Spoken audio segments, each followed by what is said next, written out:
네, 2023년 7월 4일 서울의 한 대형 병원 산부인과에서 발생한 사건입니다.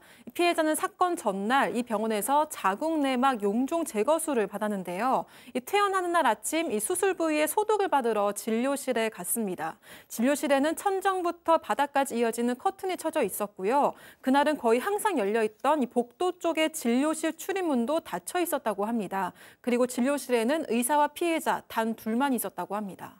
자, 피해자가 진료 의자에 이렇게 누워 있었는데 의사의 행동이 뭔가 좀 이상했다. 그러니까 의사가 지시를 하고 산부인과용 진료 의자에 누웠고 보통 이제 상반신하고 하반신 사이에 커튼을 쳐야 했다고 합니다. 근데 그 커튼 너머에 대개는 의사분이 소독을 하게 되면 의사도 따라서 앉는데 의사가 계속 서 있다라는 거예요. 그게 좀 이상하다. 왜 서 있을까 이런 생각을 하고 있었는데 이제 뭐 진료하고 치료를 해야 되니까 소독을 할 것이라고 생각했는데 뭔가 이 상처 부위에 굉장히 이물감이 들었다라고 합니다. 그래서 여성이 깜짝 놀라서 도와달라고 소리를 쳤더니 그때 이제 밖에서 간호사 2명하고 전공의 1명이 뛰어 들어왔다고 합니다. 자, 뭐 쉽게 말씀드리면 소독을 받으러 온 저 피해자를 성폭행한 겁니다. 자, 진료실 밖에 있던 의료진이 그 비명 소리에 바로 달려와서 다행히 상황은 마무리가 됐는데 그 다음 좀 소개해 주세요. 자, 두 사람의 주장은 완전 상반됩니다. 한쪽은 성폭행이다, 한쪽은 아니다라고 얘기인데 의사 같은 경우는 이 소독용 집게로 생립 수염수 묻힌 소문을 잡아서 수술 부위를 닦고 나중에 의료 장비를 지금 썼던 건데 아마 의료 장비를 신체 일부로 착각한 것이다 이렇게 주장을 하고 있고요.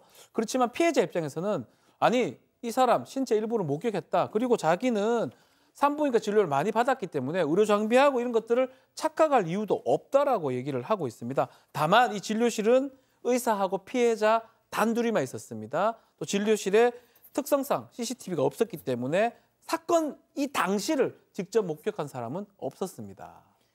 의료 장비지 내 몸 일부가 닿은 게 아닙니다라는 주장이고 나는 산부인과 진료를 많이 받아봤기 때문에 아무렴 그걸 내가 구분 못하겠느냐 하는 게 피해자의 지금 반박인 겁니다. 자, 의사와 피해자 두 사람의 주장이 엇갈렸는데 빠져나갈 수 없는 결정적인 증거가 딱 잡혔습니다. 체크포인트 짚어보죠. 자, 교수님, Y 염색체. 네, 그렇습니다. 범행 직후에 진행된 DNA 검사에서 피해자가 착용하고 있던 여성용품에서 YSTR형이 검출이 됐는데요. 이건 여성 몸에는 있을 수가 없는 DNA라고 합니다. 그리고 또 이 남성, 이 의사와 동일한 딱 맞는 이 염색체가 검출이 된 거예요.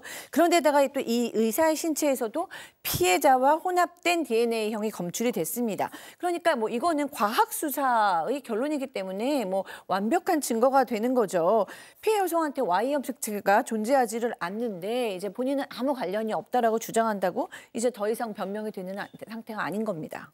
자, 지금 채팅창에서도 우리 가족 여러분들이 부인과 이 경험이 있는 여성들은 그걸 모르겠느냐 이렇게 얘기를 하십니다. 예, 그걸 모를 수가 없죠. 당연히 유죄는 인정이 됐고요. 지난 2월에 1심 판결에 나오는데 징역 3년형에 그다음에 40시간 성폭력 치료 프로그램 그리고 아동이라든가 장애인 그런 어떤 관련 기관에는 5년 동안의 취업 제한도 했습니다.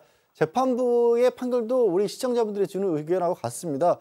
피해자 출석 경험도 있고 여러 차례 산부인과 진료 경험도 있기 때문에 이걸 모를 수가 없고 또 직접 겪은 게 아니라면 알 수 없을 만큼 굉장히 구체적인 진술을 하고 있다는 겁니다. 거기에 대해서 조금 전에 본 과학적인 증거까지 있으니까 이거를 어떻게 부인하겠습니까?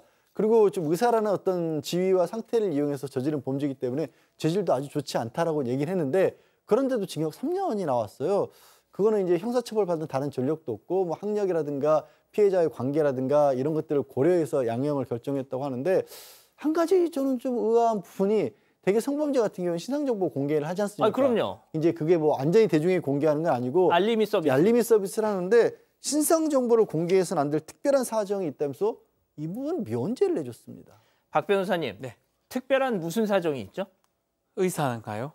그러니까 의사라서? 그러니까 납득하기 어려운 거예요. 의사는 뭐 하늘에서 떨어진 존재입니까? 오히려 의사하면 더 공개를 해야죠. 당연하죠. 원래 같으면. 왜냐하면 많은 산부인과에서 뭐 다른 의사도 마찬가지입니다. 진료를 계속 보지 않습니까? 많은 피해자를 양산할 가능성이 있기 때문에 오히려 고지를 해야 되는데 납득하기는 어렵습니다. 자, 또 한 가지 궁금한 거. 네. 저 사람 이제 의사 면허 박탈할 수 있는 겁니까? 자, 문제가 있습니다. 박탈이 안 되고 계속 했다고 하는데요. 이 이유가 뭐냐면 일단은 해당 병원에서는 이 사람의 직책을 얘기를 합니다. 파견직 전공이었다고 해요. 이 사건 알려지고 나서는 진료에서 배제시켰고 직위 해제가 이루어졌기 때문에 이때는 병원에 나간 지 오래됐다라고 주장을 한 상황입니다. 근데 이제 문제는 이런 3년형을 받은 상황인데 과연 의사 면허가 취소되거나 박탈됐느냐, 이제 이 부분이 문제가 되는데요. 예. 이 사건 자체는 2023년 7월에 있었고요. 그 법이 생기긴 생겼어요. 2023년 11월 달에. 이른바 의사면허 취소법입니다.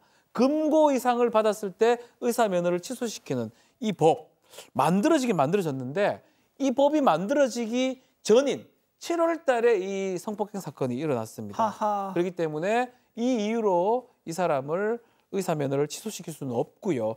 다만 이 당시는 형이 확정이 되면 행정 처분이 가능해요. 최대 1년까지 의사 자격 정지가 되고 아마 이 사람이 어떻게 받는지 모르지만 그때 법대로라면 자격 정지 일부 받고 아마 아직도 의사를 하고 있을. 딱 4개월. 네. 4개월 간격으로 저 인간은 그럼 계속 의사를 할 수 있는 의사 거예요? 할 수 있는 그런 상황입니다. 소급이 안 되는 겁니까? 네. 아.